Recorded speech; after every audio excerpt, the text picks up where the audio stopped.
দীর্ঘদিন মৃত্যুর সাথে লড়ে রোববার সকালে মারা যায় Wills little flower school and কলেজের ৮ম শ্রেণীর শিক্ষার্থী রিশা। রিশার মৃত্যুর খবরে স্কুলের সামনের সড়ক অবরোধ করে অবস্থান নেয় তার সহপাঠীরা। পরে তার মৃতদেহ স্কুল প্রাঙ্গণে আনা হলে ক্ষোভে ফেটে পড়ে তার সহপাঠী ও অভিভাবকরা। অপরাধীকে দ্রুত গ্রেফতার করে সর্বোচ্চ শাস্তির দাবি জানায় তারা।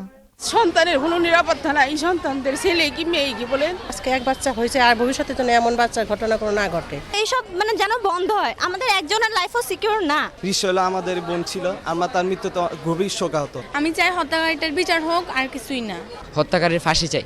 এদিকে রিশার মৃত্যুতে শোকাহত তার শিক্ষকরা ৩ দিনেও আসামিকে গ্রেফতার করতে না পারায় হতাশা প্রকাশ করেছেন তারা। এতদিনেও গ্রেপ্তার হচ্ছে না, ২৪ ঘন্টার মধ্যে গ্রেপ্তার হোক, এটা আমিও চাই। নিরাপত্তা জোরদার করার জন্য আমি পুলিশ প্রশাসনের কাছে আমি অনুরোধ জানাচ্ছি।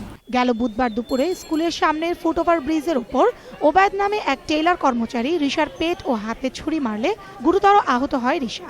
পরে তাকে ভর্তি করা হয় ঢাকা মেডিকেল কলেজ হাসপাতালে। ফারজানা শ্রাবন্ত, ২১শে টেলিভিশন, ঢাকা।